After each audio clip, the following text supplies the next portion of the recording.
Nazaré, me he enterado que la Xunta de Galicia, con el fin de reforzar la incorporación y la consolidación en empresas gallegas, así como reforzar la inserción laboral, sobre todo en sectores con una mayor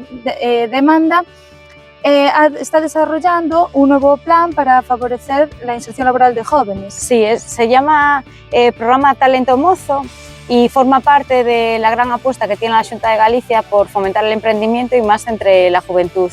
Es un programa dotado con 6,6 millones de euros que obedece al programa operativo del Fondo Social Europeo Más Galicia 2021-2027, con el que se van a subvencionar